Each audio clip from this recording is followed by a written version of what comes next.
Ladies and gentlemen, Marty Friedman, lead guitar.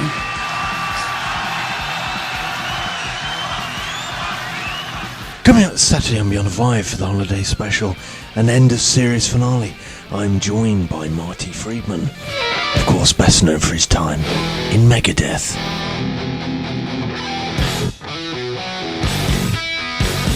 The first thing that comes to mind was that I was so glad to be on a major label and that I loved the music and the guys were cool. But the whole time my arm was completely fucked. My right arm was like completely fucked. The doctor told me, don't play guitar because if you play guitar, you're going to lose your arm. I mean, it was fucked.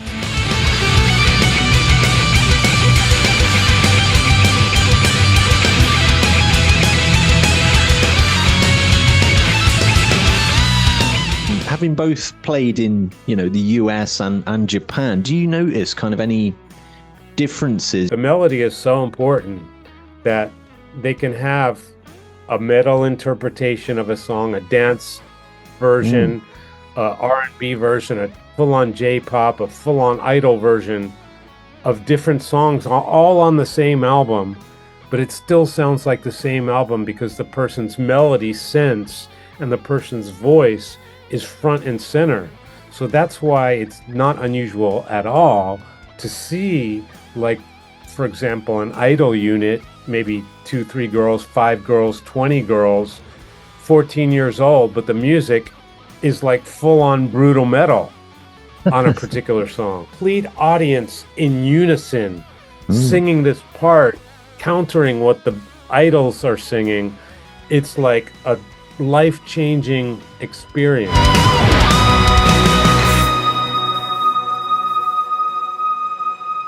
So I'm here with Marty Friedman. Thank you so much for joining me. Of course, you have this new album out entitled Drama. So first of all, how did you look to approach this album this time around? Did you want to approach it any differently compared to your previous releases? Definitely. I wanted to do something very orchestral, very melancholy, very romantic, very dark, just very kind of sad in an uplifting way, if that makes sense. I like when you hear music that's just so crushingly sad that somehow you feel happy after listening to it. It's a strange phenomenon, but that's what I'm shooting for usually when I write music, and especially on this album. I mean, the first impression I got immediately was, it felt like you were leaning much more into those, almost kind of romantic themes, a bit more ballady. Yes. Was this something that, you've always wanted to do, or is this kind of a new idea for you? Well, it's something I've done before. I've done it on an album called Scenes a long time ago. And even though that wasn't my biggest selling album, I really think that that's the album that people come up to me and say, make another album like that the most. They make another album like Scenes. And I don't really want to repeat something I've already done, but I did kind of take it from the aspect of I just want to try to do something, like you said, romantic and very dramatic. And like Scenes, it was a lot quieter than my heavy metal stuff, but it's kind of a modern version. It's like Scenes on steroids or something like that. Of course, recently released the music video for a Song for an Eternal Child. How did that arrangement come about? Like all of my arrangements, it comes about in a very, very long process and a very kind of a boring process, really, because it's not like one of those things where you hear the whole thing. It's like you get a sort of vague idea of what you want to do and you make a demo of that, and then you live with that for a while. And then over the course of living with it, either you throw it away completely, or you think of a key change in the middle and add one little thing and make a new demo. And after doing that for about 15, 20 times, 20 demos later, it starts to resemble something that I feel like I can make work. And once I get that, then I put it on the okay list and start to record it for real. Mm.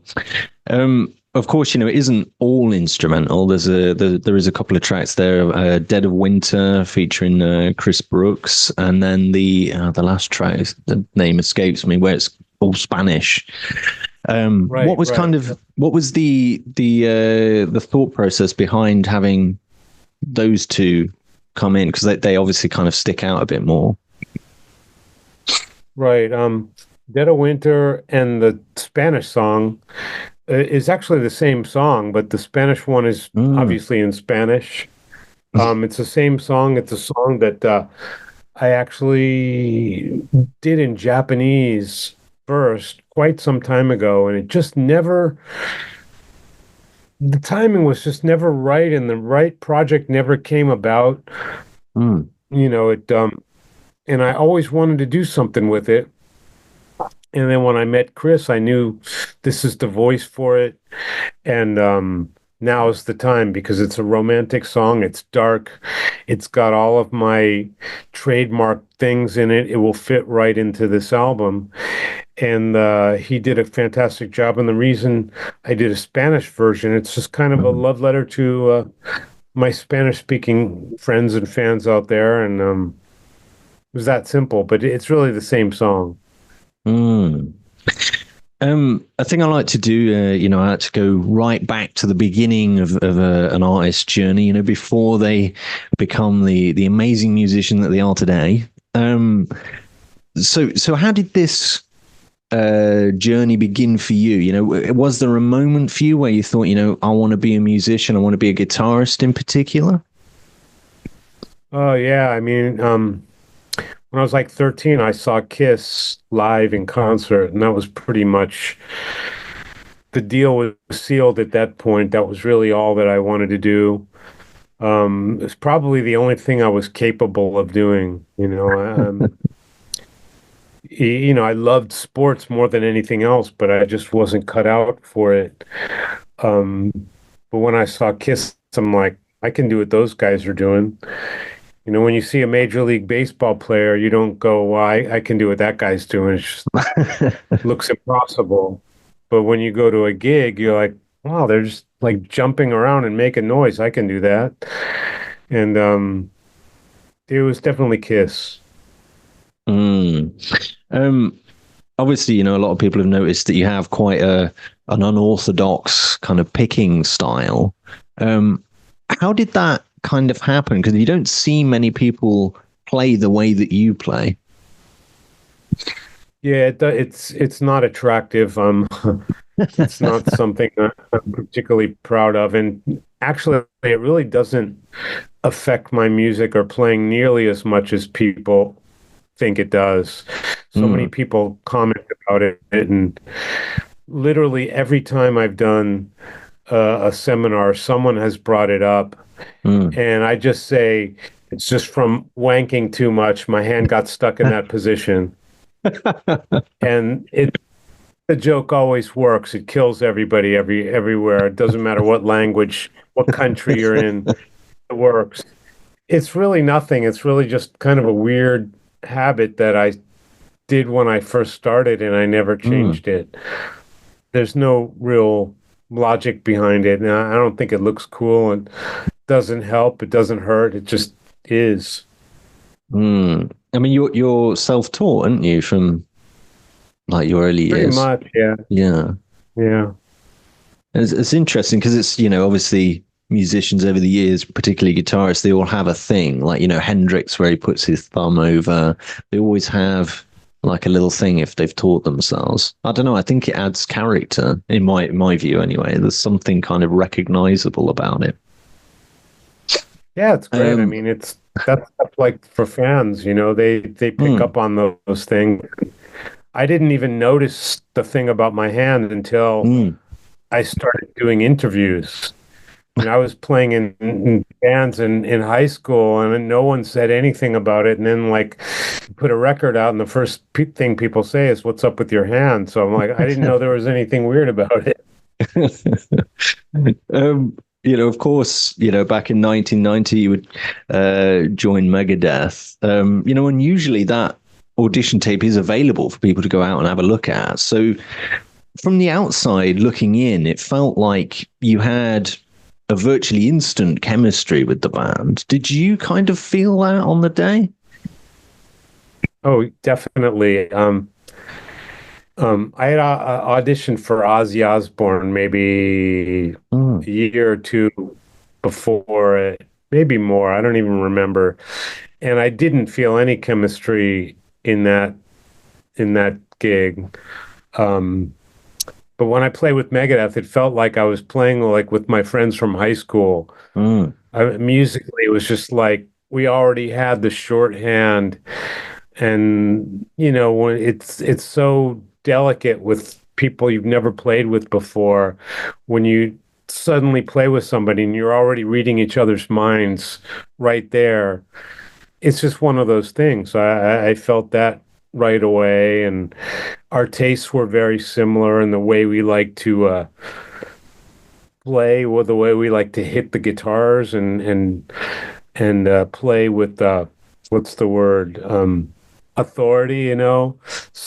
Some musicians play really tentatively, like they're really concentrating and they're not sure what they're doing, but like we all played with a bunch of abandon, even the first audition. So it was like, yeah, we're all kind of in the same, cut from the same cloth.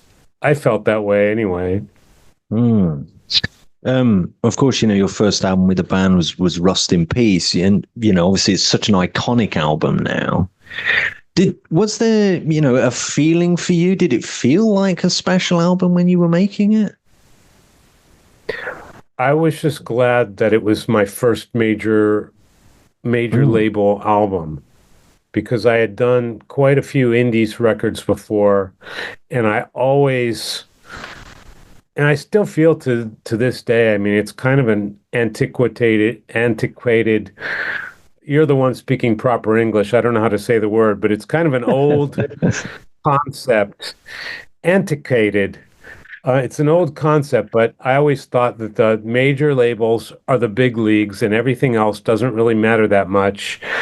Of course, yeah, I still kind of feel that, and I really, really felt it back then. So it was my first major label album. So I was just very high about that. And actually, I have an autobiography that's coming out. It comes out on December 3rd.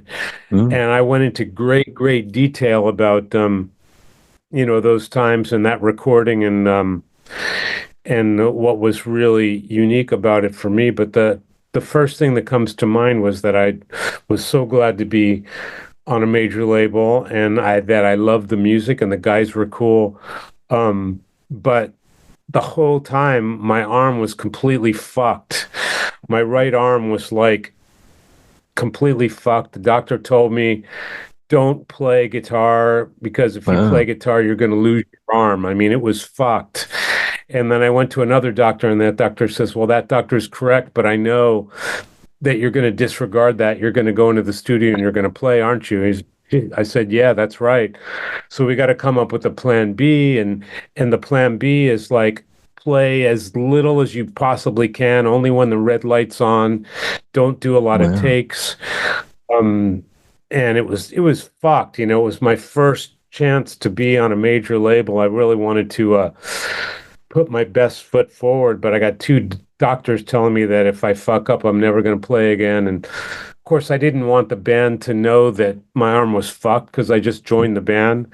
So I'm trying to keep it from them, but it's all in great, great detail in the book. I mean, but that's basically what I remember of that. I was very happy with how it came out, and everybody was on board with it, and it seemed like, okay, now we're a band, I mean, it just makes, having known that, well, I mean, just been realized that you've got the arm problem there at that time, and then you go and do the solo for Tornado of Souls, which I believe is completely improvised.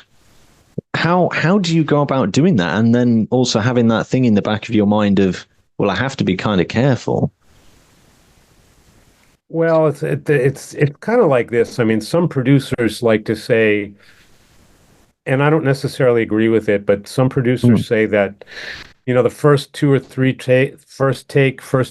takes, those are going to be the best, and everything after that, you're just chasing the energy from the first couple of takes. And maybe sometime that's true, maybe not, but I just didn't really have a choice. And I just played what was natural. Probably given a lot more time, like usual, I would have had time to reflect on things and change things and make things a little bit more to my liking. But just because you fix something to my own liking doesn't mean that the listener is going to like it anymore. I might even have taken things in a completely different direction and turned some people off. So whatever mm, it was a snapshot of that particular time. So it came out how it did. It could have definitely been better. And the record after that was done everything to complete perfection and, you know, really meticulous. And that was good too. But like, it's really up to the fans what they like better. I was just trying to survive the arm thing without anybody knowing it. The only, actually, no, I was really the only one who knew it. The engineer didn't know it, although he was a good guy. He probably would have kept my secret if I told him to. Um, I didn't want anybody to know my arm was fucked up, so I was just like trying to act like, yeah, let's do it 1 or 2 takes. But literally, when I record now, it mm. could be 1 or 2 takes, or it could be 300 takes to get what I want. Wow. I like having that luxury, but that time I didn't, and that's how it Mm. was. Of course, now you've been in Japan for many a year, having both played in, the US and Japan. Do you notice kind of any differences, how kind of the Japanese approach making a single or a record compared to that the Western kind of way? Oh, it's completely different. Just about everything, especially music that's not like completely off the wall. Anything that you'll Mm, hear on the radio or that sells any records or that anybody knows is based on melody. The melody is first and foremost. Everything else revolves around the melody. So the thing that happens with that is you'll have an artist, most every artist really, the melody is so important that they can have a metal interpretation of a song, a dance mm, version, a R&B version, a full-on J-pop, a full-on idol version of different songs all on the same album, but it still sounds like the same album because the person's melody sense and the person's voice is front and center. So that's why it's not unusual at all to see, like, for example, an idol unit, maybe 2, 3 girls, 5 girls, 20 girls, 14 years old, but the music is like full on brutal metal on a particular song. yeah. And then if you get the record, there's like maybe 2 songs like that, and every other song is just full on pop with like synthesizers and pianos and all that. Because the only thing that really matters here is the melody. Once you decide on that, then the fun is how are you going to interpret this? This melody could work really cool with metal. This will work better like in a more dance oriented context. And I just love that about the music scene here because my music is all about melody. So Mm, it's a very natural place for me to make music, and it's probably rubbed off on me a lot since living here. I was going to say, if you kind of picked up anything from, kind of living in that environment. Absolutely. I mean, the system is so completely different. Mm, Every studio that you go into has like a little keyboard the Casio keyboard in the control room, and that's for the producer to play one finger melodies to the singer who's singing. It's so incredibly common. Just about any melody that you hear in a Japanese song, you could probably play it on piano with one finger. It's almost like that's like a law. It's like that's the standard.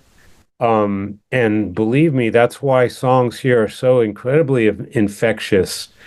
And then the way you kind of develop it and the way you embellish it, it's addictive, man. I've been a big fan of J-pop before I came here, and I'm even a bigger fan now. What was that kind of that thing for you that first attracted you to Japan? Was it the music? Was it the culture, or just everything? The thing that made me want to live here was definitely the music. The current pop music. When I came here, I moved here like 2002, 2003. And at that point, music that was going on in America was just nowhere close to what I was listening to. And it didn't look like it was going to get any better. And then I'd go to Japan, like, to promote something, an album or whatever, and I'd go there, and everywhere you go, there'd be songs that I like. It just started to occur to me that this is the scene I want to be in, not the scene that was happening in America. And definitely the best career move I ever did for my own sanity. Yeah. Do you find that, obviously being a predominantly instrumental artist, do you find they're kind of more receptive to that? I feel that, at least in the UK anyway, I feel that, if there's an instrumental artist, people are like, where's the vocalist? They just kind of immediately think that. Yeah, that syndrome happens everywhere, including Japan. Wow. And it actually happens because I feel the exact same way, and I totally understand it. To be completely honest, I don't really like instrumental music as a genre. When I hear it's instrumental, I feel the exact same way. I kind of turn off towards it. If I hear it and I love it, then that's different. But for the most part, it's not really a game starter for me. So with that criteria in mind, I try to create, and you can really ask anyone who's seen us live, my band, you forget it's instrumental. You totally forget it because one thing, it's based on melodies and not based on showing how flashy our chops are. But the other thing is the energy and the audience interaction is so complete that it feels like literally there's a vocalist there. You do not miss the presence of a vocalist. That's something that I've worked on for many years and developed, and something that's extremely important to me because I hate watching, I don't care how good the people are, just watching displays of technique could not bore me anymore. It's really something I try to attack when we're playing live. Is there kind of a personal favorite for you off the album Drama? Is there maybe one that you're particularly happy with? Man, this album for me is by far, I mean, I say this every time I release an album because I don't release it unless I'm just in love with it. But Drama is just a whole new level of, first of all, it's a whole new level of work to get the thing done, but it's a whole new level of it's probably the best way of showing what's Marty sound like. This is the album. This is the album. Of course, I'm known for really heavy metal stuff, and some of my heavy metal stuff I'm really, really proud of and all that. But if you were to just take the sum of all parts, that's what's my music. I think Drama's a perfect place to start. And I can't really pick a song, but I do like the song that the latest video is, the song for an eternal child. I mean, that was the first song I wrote for the record in just sometimes, I'm really surprised that I can come up with something that I like that much because I'm really hard on my stuff and I don't like the majority of it. So you're just hypercritical. Yeah, yeah. So when I like it, it's like, wow, I really like it. It's just hard to get there sometimes. Mm. A question I always like to finish on that I ask every guest that comes on. It's a bit of a hypothetical one. If you could tour or play with one musician from the past and one from the present, who would they be? Is there any kind of people that you think, oh, that'd be interesting to collaborate with this person or? Oh, good question. Uh, ah,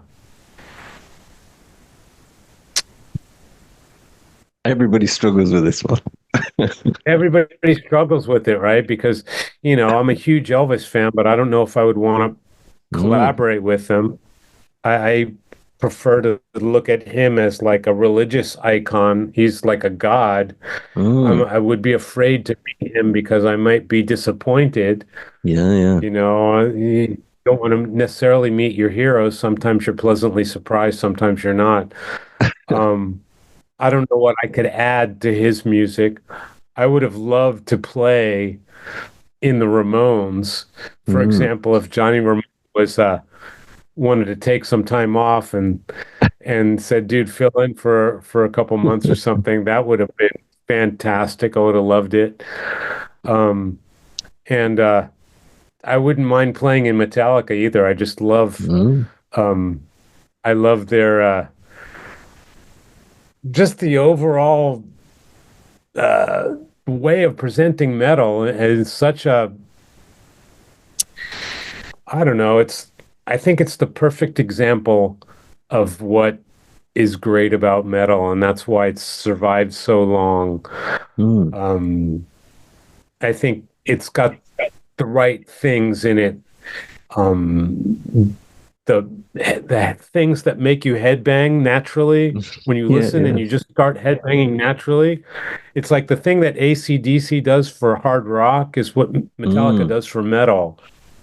And I just think it would be fun to play those grooves and have the audience react like that. I would love to do that. I've Of always course, there's found a that. million Japanese. What's Yeah, yeah. that?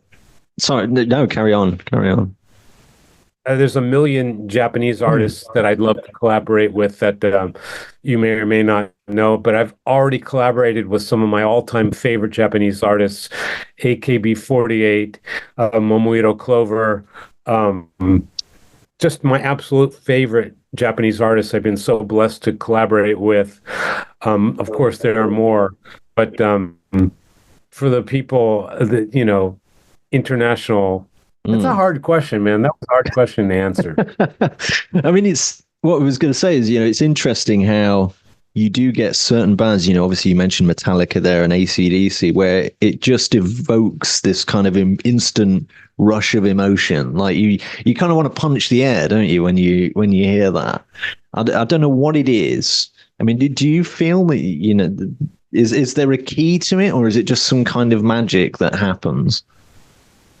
I think the guys in Metallica know what they're doing Mm, very, very well, know what pleases their fans and what pleases themselves. And when they can cover both of those criterias, then you have criteria is not plural, is it? Both of those criteria, um, that's when you have that magic, and Megadeth didn't do a bad job of that either.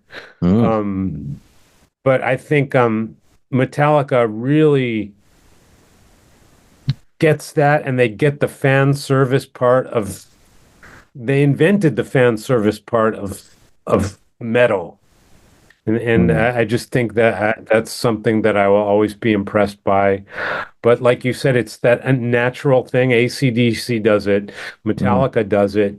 Um, in Japanese music, idol music is created in this way. And it's very interesting because it's a very conscious effort. And I'll just hit you with this concept, but a lot of times what they do when they create the lyrics, they create the melody of the lyrics and they leave spaces between the lyrics that kind of naturally make the audience want to sing like a counter line to it. Like not row, row, row your boat type of thing, but they sing a line, da, da, da, da, da, break, break, break, da, da, da, da, da. And in that break, it's very natural to get the audience to sing something in between there. And some producers and writers are so clever that they actually release versions with what they hope the audience will sing along with, overdubbed into the tracks. So they can learn what to sing when going to watch them in concert. And then when you see this happen, when you see the complete audience in unison singing this part, countering what the idols are singing, it's like a life-changing experience. And it's kind of similar to that, the phenomenon AC/DC, Metallica and all that, but it's a little bit more constructed. And I've been in that process and I've done those kind of things and watched it happen. And it's just such a Japanese concept. Everybody enjoys the music the same way. It's like, it's almost like a religious cult when you're watching these rabid fans. It's absolutely unbelievable. But I think the big artists in the world know how to make that kind of thing happen. I mean, that sounds incredible. I mean, I've not experienced that myself, but it's almost like kind of next door to training the audience. If you've inserted the the thing in there that you want them to come back with, I mean, that must be so rewarding to get that kind of reaction. It absolutely is. That's the right word. It's training the audience to do it.